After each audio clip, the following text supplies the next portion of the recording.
17 years, countless voices, one studio. This is Dallas On Air, where Dallas goes to talk.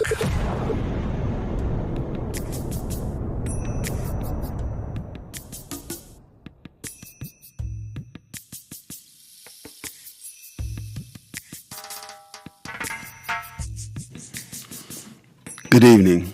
This is Adrian Carson. I'm your host. Welcome to today's episode, a podcast about dance from every perspective, a transformational show about dance that's just a vibe. So relax and enjoy our guest, Maureen Ebuh. We're going to talk about our sponsors. We're sponsored by the flyest station in the nation, flyradio.com. 2 Y's. Your station for music lovers. Listens live 24 hours on flyradio.com. Download our app from the Google Play Store.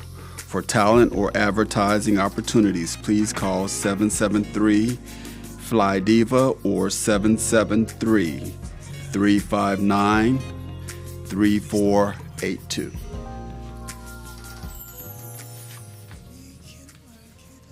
Good evening. Hello, Maureen. How are you? Blessings, greetings. I'm great. How are you? I am doing amazing. I wanted to have you on the show today because I wanted to talk about and discuss where fashion and dance comes together. And so you were the person that I thought of. I consider you somewhat of a fashionista in the dance environment that we're currently in. So I wanted to have you on. So thank you for joining me. Thank you for having me. Tell me, when did you realize your eye for fashion? Sure. Before I answer that, do you mind I just give you a token of appreciation? Oh, well, thank you. I appreciate that. That's very sweet of you. For having me here, sharing very sweet. Very sweet. My Thank voice you. and having a conversation with you. So it was early on when I had an eye for fashion.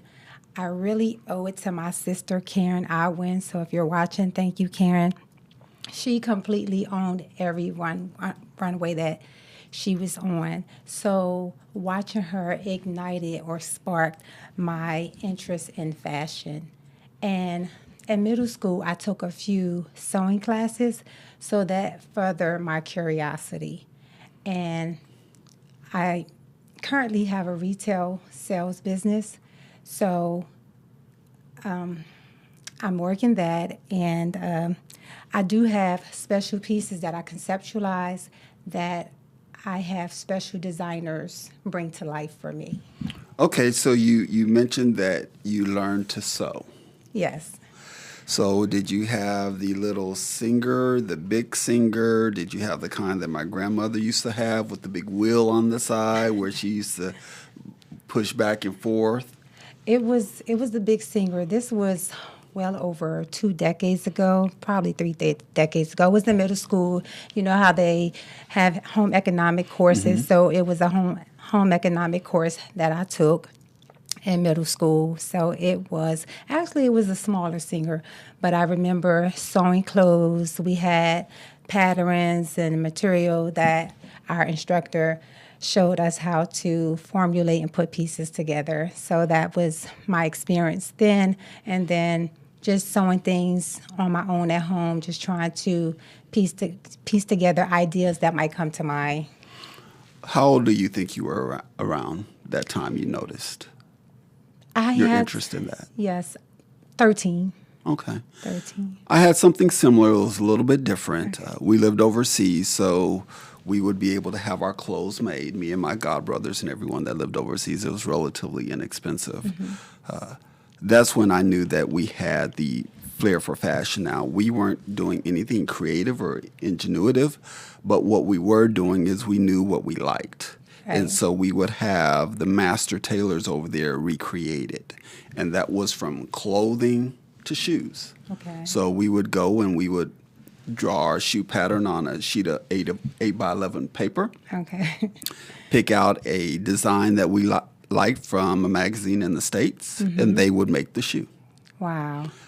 And so that's how I came into understanding that I was all into fashion. Although my father and mother were into fashion, so as my father raised me to be a gentleman, that was par for the course. Wow. That way of knowing how to present yourself. Right. You only have one time to present yourself. Absolutely. So make it your best time. Absolutely. Good. So you mentioned the designs and you work with people. And so I take it this is for your boutique.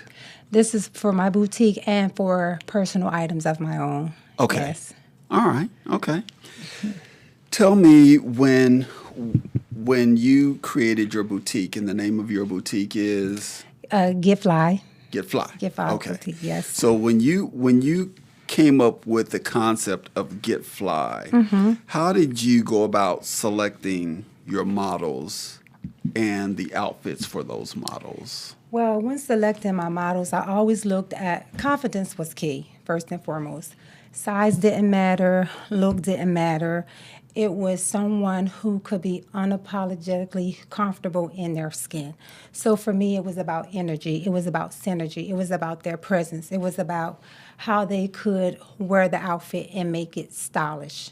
So that's what that was for me. So when you hear Get Fly, I want you to think about something that's more than sharp clothes. I want you to think about aligning your outer appearance with your inner wholeness. So I look for models who know how to align their outer appearance with their inner wholeness and exude that across the runway or in the cameras.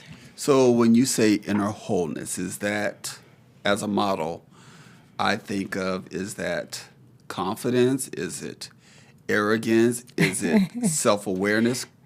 Because as a model, it's all of those things for me.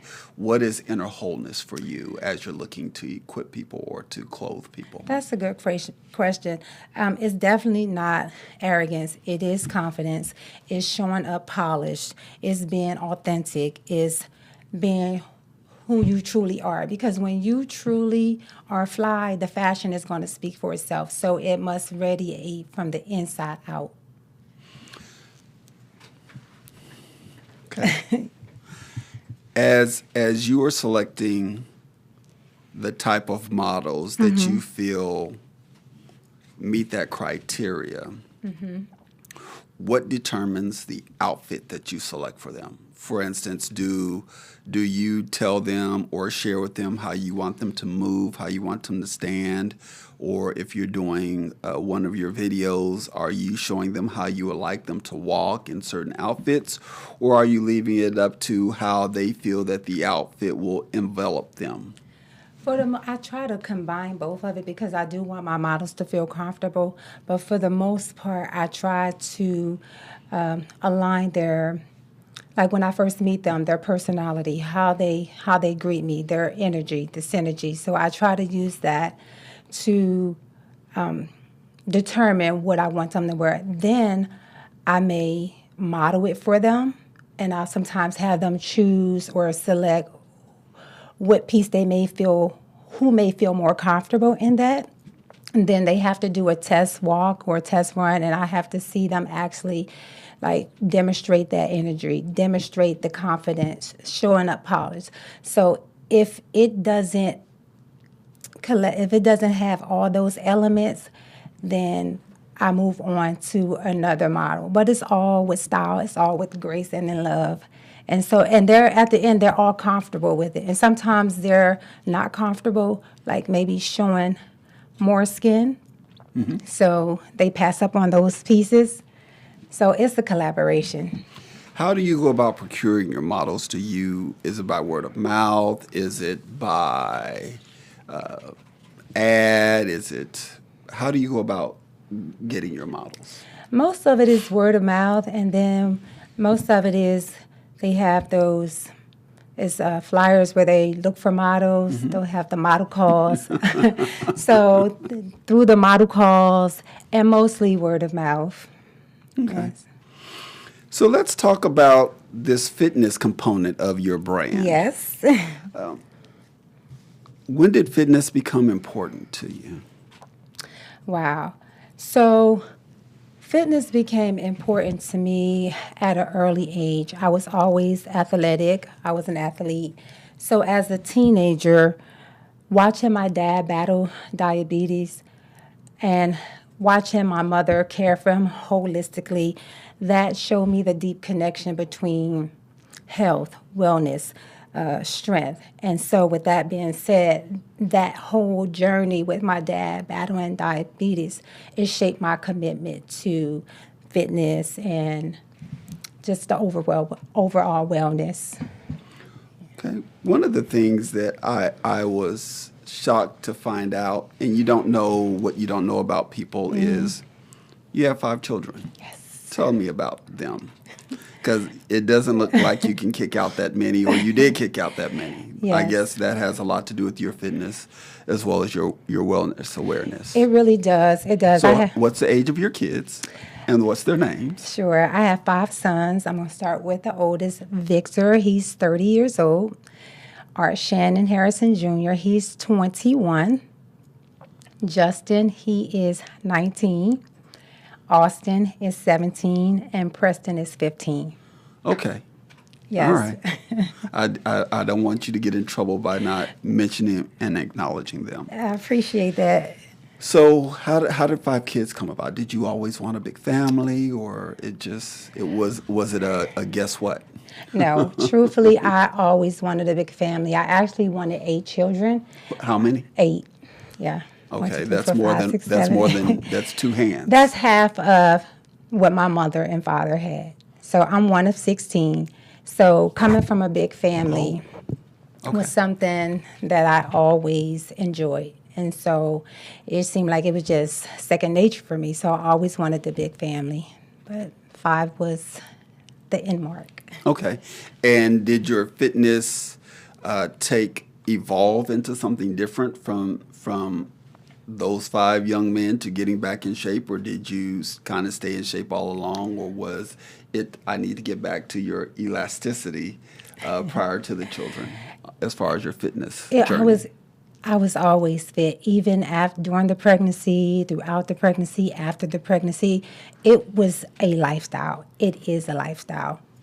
So after one pregnancy, I could bounce back in 7 to 10 days, no lie. And that had to do with the holistic eating, eating the electric foods, doing my cold pressed drinks that I've done for decades. So it was always a lifestyle that just naturally came, even when having children. Okay. Yeah. Tell me about getting fly. Getting fly. What does that mean to you? Well, getting fly, like I said, it's more than just sharp clothes. It's how you match your outer appearance with your inner wholeness. It came out of a vision because I wanted to see women empowered. I wanted to see them in their own strength. I wanted to see them in their own beauty. And I wanted to show them that it started from the inside. So it was my first love. And then fashion followed. Okay. So on the get fly part, the fashion component of it is about exuding your inner wholeness. Absolutely. And hopefully the outfit complements the person? It has to. Yes. How do you make sure that maturation takes place? Like, for example, every time I see you, you're fly. Yeah. So I know you're probably very intentional. Yes. On what you're wearing. Like today, you're in a lovely outfit that they can't see all of. But I know that you're probably very intentional on what you decide to wear when you go dancing. So walk me through that process, because the process I'm familiar with, there women I know work from one through 5 outfits before they determine which one's gonna make the walk, right? Right. So for me, it's about being authentic. It's about seeing the self-love, the self-worth. It's about having the energy that you exude speaks. So when I decide what outfit I'm going to wear, or what I want to inspire women when it comes to fashion, I try to have conversations with them to see what radiates them, what makes them complete, what makes them feel whole. And then from there, I just try to together collaborate with items, with fashion pieces, what style matches their inner wholeness. Well, how about And you? with me? Yeah, when you With- get ready oh, to yeah. head out, So you're it going to go to a depends. set. Oh yeah, it depends. Like, do I want something fitted? Do I want something confident? Do I want something bold? Do I want to make a statement that says, "Hey, don't underestimate me"? So it just yes. So it depends. Do I want something flowing? So it depends on how I want to move for that night, especially if I'm going out to dance. That's how I pretty much feel like. Do I want to make a bold statement? Do I want to have that flow? But I always want it to be coupled with elegance and grace. Okay. What we're going to do now is we're going to take a look at some of your fashion Okay. and let the people see how you represent yourself when you get out. All right. Then we're going to talk a little bit about that. Okay. So tell us about the Get Fly. This is one of your So flyers. this is actually a business card right here. So what you see is the website, getfitgetfly.square.site. You see my business number. You see my Instagram, my IG name, my Facebook, and my email address if you want to contact me via email or phone. And Okay. yes. So tell me about this outfit. Oh, this outfit, this is fierce, fire, this says confidence. This is my gladiator outfit. So I was doing a fashion show at a Zuri. It was a pool party outside. So this was that I'm in charge, taking command outfit. Okay. Yes. And I had to give it to him from a different angle. Okay. Now tell me about this one. This right It here. looks floral.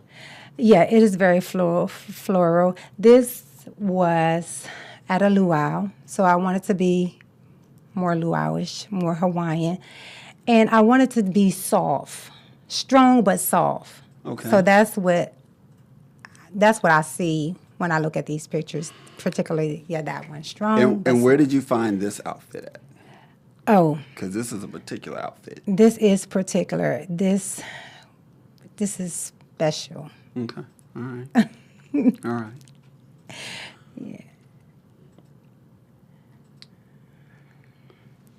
This is just a simple blue tube dress. Just, it's one of those breezy, I'm calm look. It was during a photo shoot. So yeah, this is one of those photo shoots. And this is something that's on my boutique. Same with here. Okay. The shoes are fire. Just laid back. Oh yeah, I love those shoes because they kind of like change colors. Okay. So, yeah, this is that I'm thriving. Okay. I'm thriving outfit. All right. Yes, I'm thriving outfit. Here, this was another photo shoot. This is that strong, confident, sexy but sacred. Okay. Picture. Like you're posing. Yes. like you're an IFBB pro for fitness or bikini. You can tell with those arms, right? Yeah, you can tell you work out. This was one of those special pieces that I conceptualized, and it was designed. A designer had designed this for me. Okay. So yes, this is also one of those IBFF poses. Moves. Oh, Now this one's a little authentic. yeah. A lot authentic. Tell us about this garment. This picture depicts grace, strength, sensuality, Okay. in that order. All right. So I'm going to show you some designs that no one's ever seen before. Okay. People are always asking me where I get my suits from. Okay. And I have my suits custom made by Master Tailor. Okay. But what people don't know is I draw the suits. Now, I can't draw anymore, but I can draw what I like. Okay. And I have to get my ideas don't come together by myself. It's 90% by myself, and then it's 10% by the tailor asking me what type of fabrics that I want to use. So if you look at the shirt I have now, I have on a bibbed shirt, meaning that this design is all you can see, but there's more to the shirt. So we're going to put up some of my designs of suits that I've yet to get made that will be made sometime soon. So if you notice, all of my suits have an old school feel of gentlemanness. Everything is tapered, everything fits, everything is customed, and there's multiple dimensions and diagrams that should catch your eye. Here's another version of it, but it's a double breast. So again, the details. This is one of the detailed ones that I'm working on now. So you'll see that to the right of it has a little sleeve. Well, the sleeve is purposeful because the sleeve has an indentation to show my cufflinks. That's nice. So these are some of the designs, and then there's me having a vest, similar suit, but adding a vest component that has asymmetrical buttons. That's nice. That's fire. That's nice. Yeah. So these are suits that I design, that I have made. So this suit right here, you probably have seen it. Some people call it the piano suit, where it's look like keys going to the left and right and dotted line pinstripes going down. So that's my aura of fashion of how I want to look. But it's an old school feel. It's based off of the 18th century of how men and gentlemen wore suits. Right. This was well before the zoot suit era. Okay. You're silly. And so I've modified it a little bit as I've finished dancing. My waistline and everything has shrunk. So those are the type of suits that I draw that I want to have produced as well. So enough about me. Let's talk about the purpose in your business and wellness. So you have a juice here. Yes. Tell us about that juice. Well, this is my cold press. I have a cold press line, and this is an extension of my wellness journey and my fitness, the side of the fitness business. So these are 100% energizing drinks. They help detox the body. They help support optimal health, and they help you maintain, lose weight, help you with blood pressure, cholesterol. So these drinks, they are intended to help you thrive, to help you unlock the power on the inside, and they're all natural drinks, so they work from the inside out. How many different flavors do you have? Oh, yeah. So I have beets, I have celery, carrots, cucumber.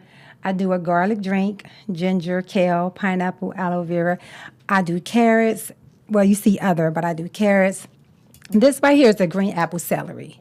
It's coupled with cilantro, parsley, ginger, lime, and my secret ingredient, which are my electric herbs. Electric herbs, okay. Yes. I guess that's not the parsley that I cook with. So as you drink these drinks, are these drinks considered pre-workout, post-workout, potentially meal replacement drinks, or are these drinks in order to supplement your daily living healthy and staying energized? They're all the above. They're all the above. All of the above. Yes, okay. I've used it for a meal replacement. I've used it for a post or pre-workout. They're all the above. And it depends on how much of it you can take. Okay. So, yes. So when I was speaking with you the other day, you were doing a training session. Yes. So I didn't know that you were a trainer. Yes. And I didn't. So what do you do for a living before we get into that? What's your main occupation, and then we'll get into your businesses. Sure. So my main occupation is I am a teacher. I teach math. Been teaching for 26 years. So that is my main occupation. I had no idea. Yes. If math was a subject I totally sucked at. Oh, that's Totally. my favorite subject. I needed a tutor all through college, and thank God when I went to Juilliard, we didn't have to worry about math. Oh.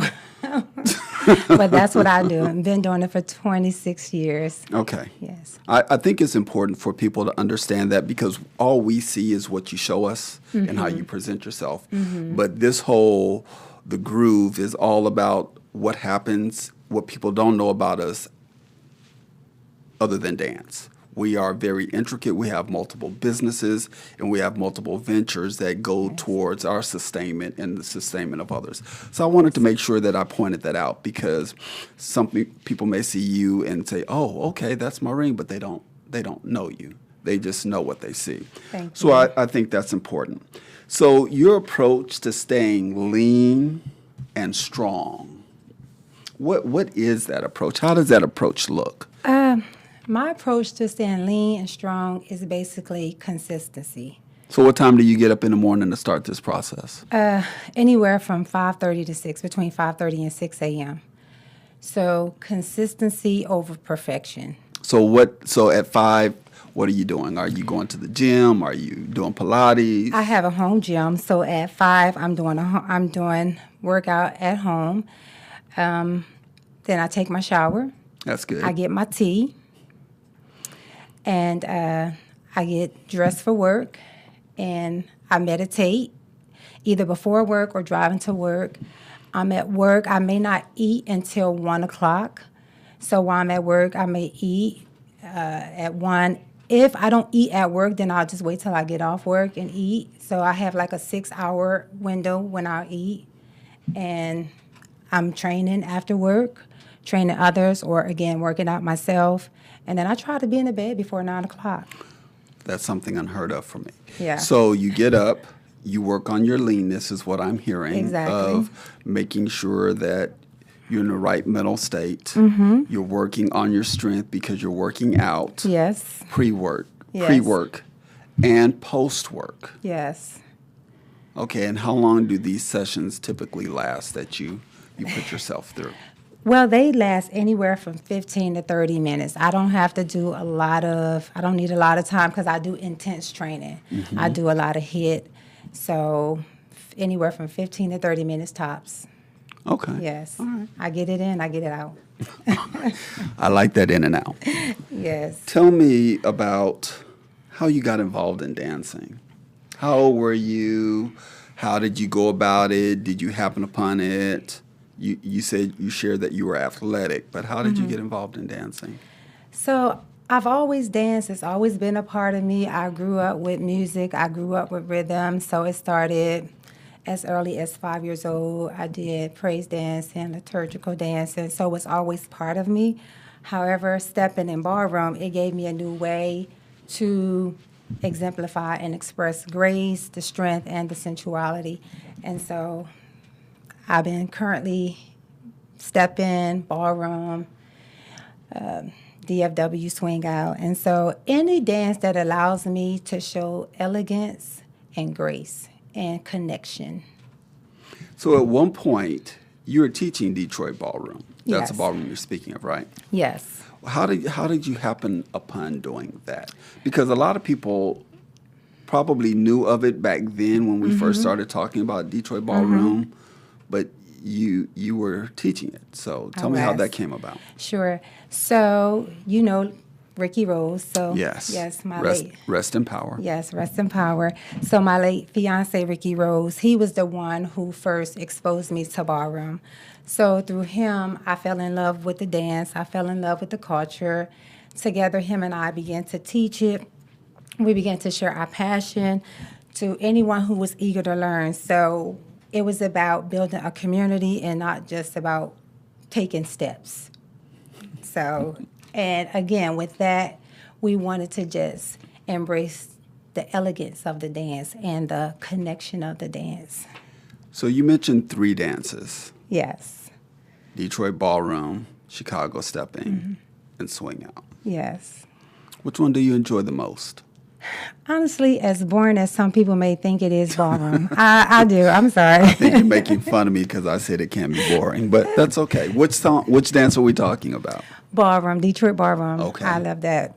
Why do you love Honestly. it so much? Because to me, it just had the grace. It connects with my innerness. The elegance is like you can kind of like the sensuality, you can move at your own risk, sort of like, but keep the steps, keep the cadence of the steps.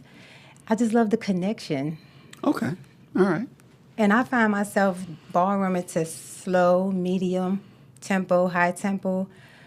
So I think all of those tempos are very alluring depending on the mindset. Most people don't realize when we start dancing, well, as a dancer, we have to go into the dance with the mindset. Yeah. It's not a get there. We come ready to go. yeah. So it's funny. It's funny and interesting to hear you talk about the allurance of the dance. It's to talk about the elegance of the dance. It is a very fascinating dance to learn, and one even to watch. Yes. So I appreciate that genre of dance, Thanks. and I will probably start doing more of it locally. I don't do a lot of it locally. I'm So challenged to that. I'll show you my ballroom abilities. I can do that. Yes. Is there a connection, and we touched on it a little bit, but I want to dive a little deeper. Is there a connection with you and your outfits in dance? How do you marriage the two? Because I'm sure you don't just select outfits for dance. You select outfits for different ventures, different occasions, different venues and events. But when it comes to dance, how do you align with what outfit? Whether it's you dressing someone else or you're dressing yourself. How do you make that connection between dance and your outfits? So there is definitely a connection between dance and my outfits. For me, my motto is don't wear it if you can't dance in it. So when I conceptualize the pieces, like I said, I think about the movement. I think about, is this fit going to command attention? Is it going to allow me to feel respectful and powerful? So I take all that into consideration. Okay. All right. Tell me about your other businesses. So you have the cold press. You have the... I'm sure as a teacher you tutor. I used to. Okay. Yes. And then you taught Detroit Ballroom.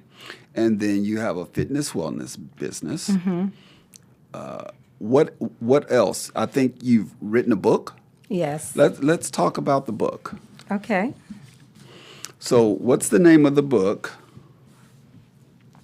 So You can hold the book up. Yes. The name of the book is Just to Get the Panties, The Fight for Real Consent. Okay, so we're all curious Yes. because there's a lot of men watching the show, and you named your book Just Get the Panties. I know. So what made you write and title your book Just Get the Panties? Because before you answer this, everybody thinks you're probably going to give them a how-to book to accomplish that task or feat. But that's not what we're here to do. Some juice, though. Yeah, everybody I else need a probably boost. getting a little bit of Yeah. juice too because they're anticipating how you're going to deliver this answer. Yeah, I need a boost of energy, guys. Okay. Hold on a second. Yeah, we'll wait. How did So- you come up with the title and write the book, Just Get to the Panties? Just to get the panties. So seriously, Adrian, I was just tired of the games. Tired of the relationship games, tired of the manipulation. And I wanted to give voice to real experiences that women and men are confronted with. And I wanted to clear up misunderstandings of consent. And with that being said, when we're silent, when we don't speak up, that can be a very dangerous thing. And so I wrote the book because I wanted to break the silence. Okay. So is this a self-tell book or is this a help you in your life book? Or a It's- little bit of both? Yes, it's a little bit of both. It's actually, so it's about honoring a woman's and a man's for humanity. It's about honoring the woman's voice and the man's voice. It's about honoring the man and the woman's autonomy. It's about honoring his no, her no. So consent is not just a moment, but it's a mindset. And it's a mindset that we all need to respect in every place, in every space, whether it's relationships, whether it's fitness, even in dance, and especially in fashion.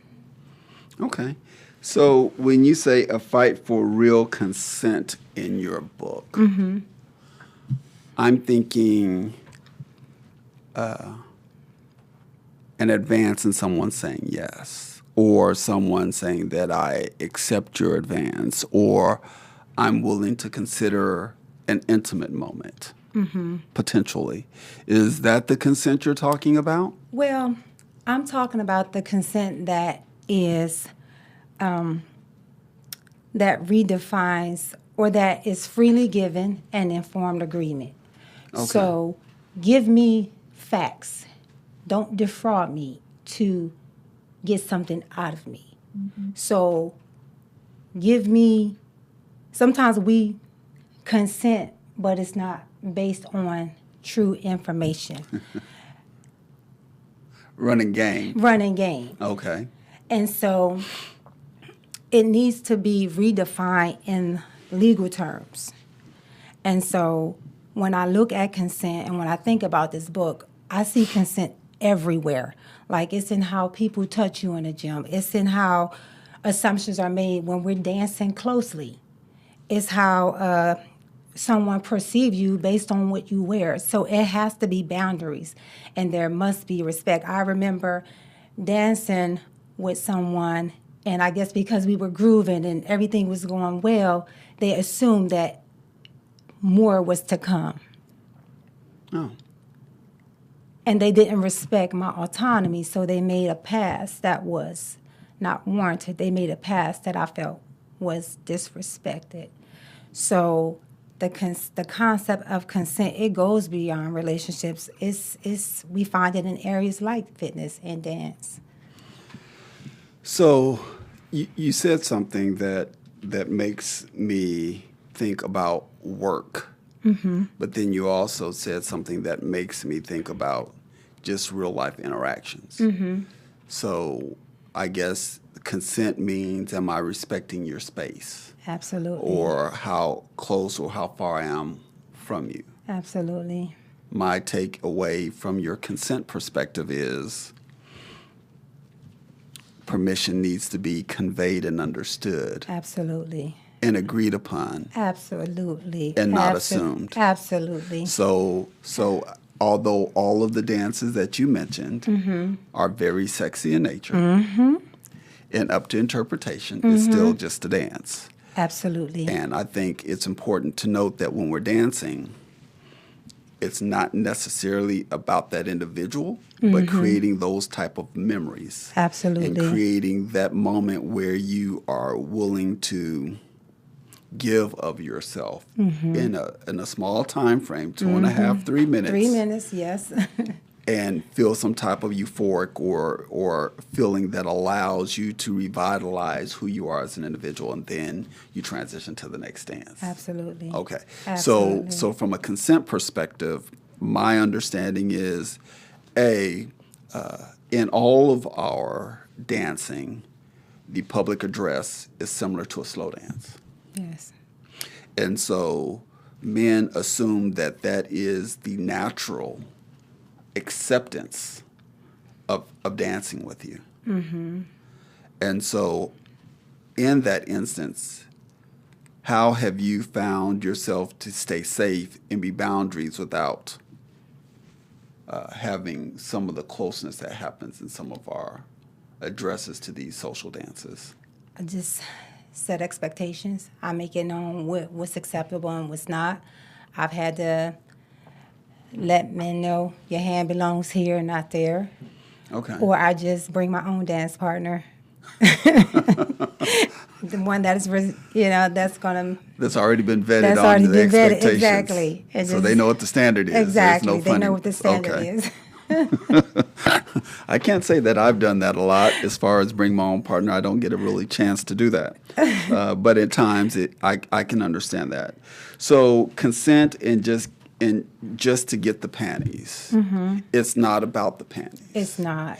It sounds like it's about respecting the woman or the lady Absolutely. in her space Absolutely. and making sure that we stay cognizant not to assume. Absolutely.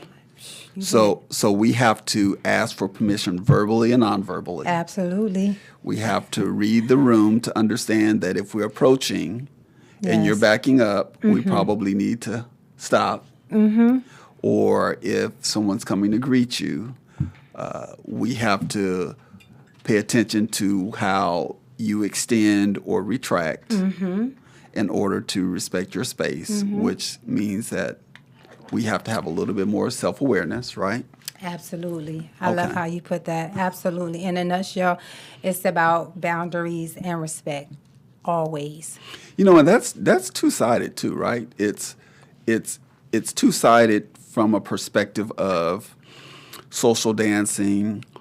The makeup is 85% women and 15% men. True. And so that's a slippery boundary that most men don't push away because they like the attention and they like the ability to dance with multiple women, And we outnumber them. and you solely outnumber them. So I think it's very incumbent upon him or us, if you will, to ensure that we treat you all individually and not lump you as, oh, she's just a woman, we're going to dance. No, there's boundaries that we have to Absolutely. acknowledge with every woman that Absolutely. we consider dancing with. Absolutely. I think that's good to know. So everyone, it's not just about just to get to the panties.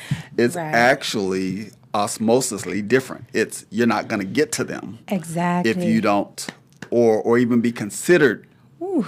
for that if you don't respect the boundaries, raised to the level of standard, Yes. raised to the level of, I think what's important is, what I hear you saying is, you want to feel comfortable, Absolutely. but more importantly, you want to feel safe in that environment. Absolutely. And I want you to give me, I want you to give me facts. Give me all the facts so that if I agree, it's informed agreement. Okay, so no embellishing, no hiding, no ducking, no Exactly. saying, Exactly. I'm single and taking your wedding ring off, Exactly. and you can see the shadow. Exactly. Being authentically true Exactly. in your position Exactly. and your approach. Exactly. I think that's a fair Exactly. to ask. Yes. So the fight for the real consent in your book is understanding, communicating, respect, self-awareness, self-preservation, Yes. and being astute to have the right type of emotional intelligence Yes. and awareness Yes. to read the person you're interacting Yes. with and respect those Absolutely. boundaries. Absolutely. That's good. I think it's important. So, no, the book is not about a how-to. The book is how it won't happen if these things don't take place first. So I think Exactly. that's really important Get to the mention. book, guys. Get the book. So that book goes beyond relationships. Yes. It goes beyond the fitness of the gym. It Yes. goes beyond the workplace of Absolutely. ensuring that. Absolutely. And I see this all the time, especially when working out. Men will always want to come over and assist women when they're working out or try to provide some advice. Well, there's some similarities because men want to be in a role where they're perceived to be acknowledged. But men also take that same approach in dance. True. And you don't need help. Right. You don't want insight. Right. You want to be left alone. Right. And you want to go through your process of getting lean and strong. Yes. And you don't need any instruction because they don't even know if you're a trainer or not. Exactly. Or if you're a professional or not. They have no idea, but they want to help because they feel that they can save you, so they automatically get in your space. Exactly. Well, men do a lot of that in dancing too. They want to teach on the floor, and they're really not that good, right? Talk about it. They really want to teach on the floor because they want to make it seem like they have some knowledge that you need. Right. Not knowing that you're doing the dance because you've already had instruction. Exactly. I've experienced that. Or the fact that they don't even know you were ever an instructor. Exactly. So they want to correct something because that doesn't need correcting. So I think it's informative to understand that we have to have our own self-awareness of who we are and why we're doing what we're doing, and not infringe ourselves upon someone else. Okay. Nicely stated. So how do you balance your sensuality, your strength, and your personal brand? Because that can be misconstrued, especially if they just look at the title of your book. Right. That it can be, but I just be me, unapologetically me. All of me. I embrace every facet without shame. I believe that you can be sexy and sacred. I believe you can be strong and soft. So just being unapologetically Maureen. Okay. It's that simple. Have you ever felt objectified or underestimated by any interaction, or is it strictly based on the physical of what they see, or a little bit of both? A little bit of both. I definitely have felt objectified more times than I can actually count, believe it or not.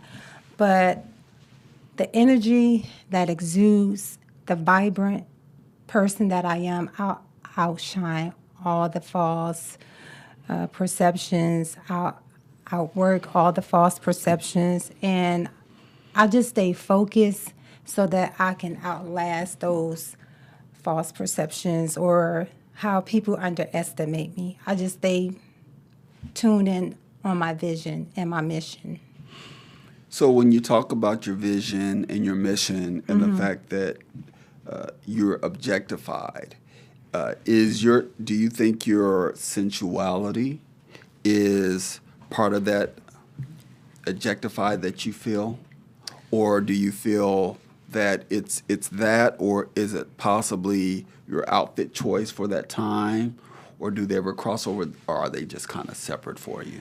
I would say they're kind of separate. For the most part, like what I wear, the sensuality and all that, sometimes it can be misinterpreted. It can be, or I can be misunderstood, underestimated. So I just continue to thrive. I continue to shine because people are going to perceive how they want to perceive until they sit down and have a conversation with me like you're doing. Okay. Well, that's why we're doing this. So in instances of you being underestimated, is that more so in dance, in business that you have, or is it fitness, or is it a little bit of all of them? I'm definitely underestimated in dance because, like you said, I've had people try to instruct me on the dance floor, not knowing that I've been an instructor. Definitely in fitness, I've been underestimated. I may be small, but I could run a good 3 to 4 miles in a good amount of time. So what I can lift, what I can bench, I've been underestimated. So definitely with fitness, fashion, with it all, I've been underestimated until I've shined through, until people actually seen the work speak for itself. So that's how you handle it. You let your actions or the execution of your work speak for itself. Absolutely. Every time. Okay. It never fails me. So has anyone ever bet you as far as lifting? Like, do you need a spot? Is that too heavy? Is that how that looks, or how does that look for you? I've had that. When I used to go to the gym, I've had that happen. But it's all the preamble to actually say what you really want to say or see what I'm really about or not about. So I just tend to work out at home. Okay. Stay away from the gym. Stay away from that type of energy so I don't have to confront it. Okay. So how does someone go about getting your juices? How do they go about getting that from you? Well, you can contact me on my business card through the business number. You can contact me via email, Instagram, or Facebook. You can DM me, and we can talk about your goals. What do you want to maintain? What are you trying to do? Are you trying to detox? Are you trying to just get a boost of energy? Mm-hmm. So from there, it's like a short quiz that I'll ask, and then we can just start. So this is your fitness flyer, right? Yes, this is a fitness flyer. So it's SL1 Fitness. Yes. You do boot camps, personal training. Absolutely. I didn't know you did body scrubs and massages. I do. I used to. I put that on pause, but I was great at it, yes. Okay, and your boutique is online and in your home? Yes. Okay, and the Get Fit, Get Fly, that's the whole accompaniment of the brand. Yes. Okay. So what lesson, if you had daughters or women watching, would you want them to take from your journey? Good question. For my daughters, Shanice and Chelsea, because I do have stepdaughters, if you're listening, what I want you to take away from my journey is to not shrink yourself. And any woman out there, don't shrink yourself to be safe. Shine even if your knees shake. Shine if your knees shake. I like that. Stand tall and just own your space. Own your space. So what's your long-term plan for dance and fashion? Keep growing. Keep growing, keep thriving. I want to build spaces where women feel empowered. I want to keep the movement going. I want to expand my boutique's reach beyond DFW. I want to implement mentoring programs. I want to help women both in fashion and dance. I want to just help them push forward. So that's my plans, my long-term plans, that is. Well, yeah. We look forward to watching you on your journey. Yes. Coming up this Friday, we are going to do a little bit of empowerment ourselves. We're going to be dancing, and I want you to know that this Friday, second Friday, we are having Denim and Diamonds 5. So you'll see the flyer that's about to come up. It's this Friday. We welcome all dance styles. It will be from 9 p.m. to 1 a.m. We will have Miss Jan Wilson that was on the show last week with all of her fashion designs, accessories, and jewelry. We will have multiple DJs. We will have BYOB. It's $20 before 10 o'clock, $25 after. Again, the dress code is denim and diamonds in whatever way you want to look at that and any way you want to put it together.